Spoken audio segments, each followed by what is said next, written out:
Okey, kita mula dah. Biar dia tu dah. Okey. Assalamualaikum warahmatullahi wabarakatuh. Alhamdulillahirabbil alamin. Wassalatu wassalamu ala asyrafil anbiya wal mursalin wa ala alihi washabbihi ajma'in. Dah kita tak pergi kat kitab lagi. Kita rasanya dah lama sangat kita tak buat majlis ilmu kat rumah kita. Dia cuba untuk hidupkan balik majlis ilmu dengan harapan kita dapat ulang kaji ilmu yang kita belajar masa budak-budak dulu. Kita ulang kaji semula untuk pastikan bahawa ilmu yang kita belajar masa budak dulu selaras dengan apa yang diajar oleh Islam. Yang keduanya, apabila kita adakan majlis ilmu dalam rumah kita sendiri,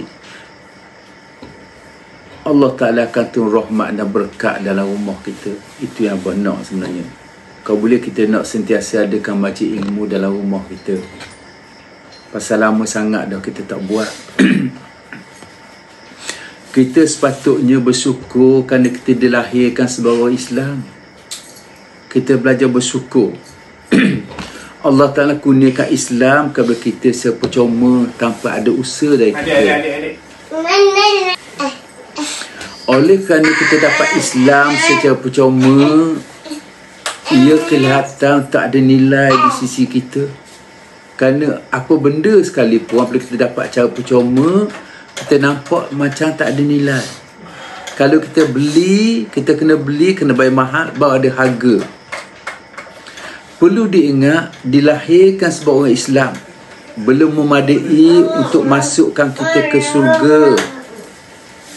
Tak cukup untuk masuk kita ke syurga tanpa ilmu dan amal yang sempurna.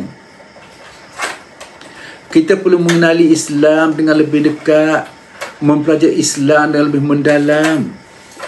Semoga Islam yang kita pusakai tidak hilang dari kita semua. Sejak akhir-akhir ini ramai sangat kalangan kita yang dilahirkan dalam keluarga Islam akhirnya meninggalkan Islam kerana Islam tu kita dapat cara percuma, tak nilai di sisi kita.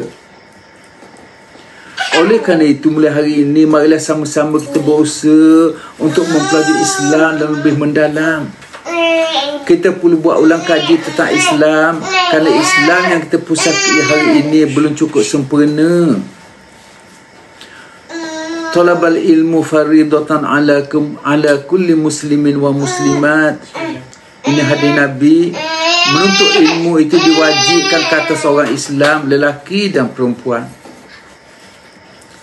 Ulama menetapkan supaya kita mempelajari 3 jenis ilmu sebagai asas kepada Islam, iaitu ilmu akidah, fiqh dan tasawuf. Berhubung dengan asas ilmu ni, ulama juga beri panduan kepada kita hak minimal ilmu yang perlu kita pelajari. Belajar ilmu lain boleh, bukan tak boleh, tapi kita sepatutnya mendahulukan 3 jenis ilmu yang fardu ain ini dulu sebelum kita nak belajar ilmu lain. Dan kita sepatutnya bagi sedikit ruang dan masa untuk mempelajari dan mengulang kaji segala ilmu yang fardu ain. Semoga akidah kita akan lebih mantap, amalan dan ibadat kita lebih sempurna serta ikhlas. Tok nenek kita telah berjaya mempertahankan Islam sehingga hari ini. Kemudian mereka mempusakai Islam kepada kita semua. Kini kita juga telah mempusakai Islam kepada anak cucu kita. Tapi apakah kita yakin dengan cara pendidikan yang anak cucu kita peroleh hari ini bahawa mereka akan berjaya mempertahankan Islam dan diri mereka? Dengan serangan yang berlaku kata Islam di segenap penjuru, apakah tidak ada rasa bimbang jika Islam yang kita pusakai kepada mereka akan hilang di telan zaman?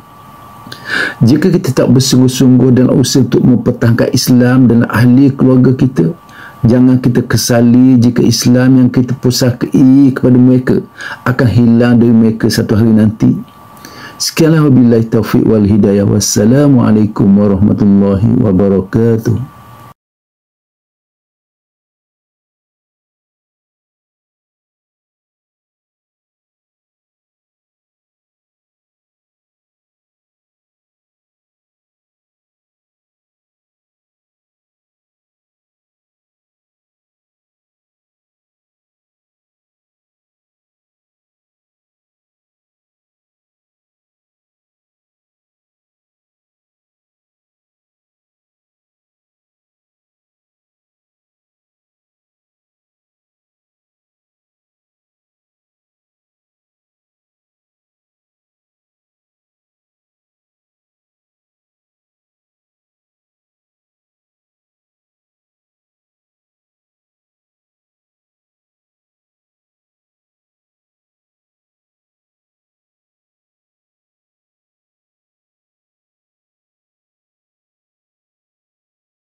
Tok nenek kita telah berjaya mempertahankan Islam sehingga hari ini.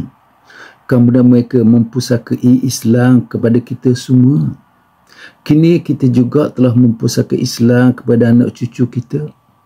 Tapi apakah kita yakin dengan cara pendidikan yang anak cucu kita peroleh hari ini, bahawa mereka akan berjaya mempertahankan Islam dan diri mereka? Dengan serangan yang berlaku kata Islam di segenap penjuru, apakah tidak ada rasa bimbang jika Islam yang kita pusakai kepada mereka akan hilang di telan zaman? Jika kita tak bersungguh-sungguh dalam usaha untuk mempertahankan Islam dan ahli keluarga kita, jangan kita kesali jika Islam yang kita pusakai kepada mereka akan hilang dari mereka satu hari nanti.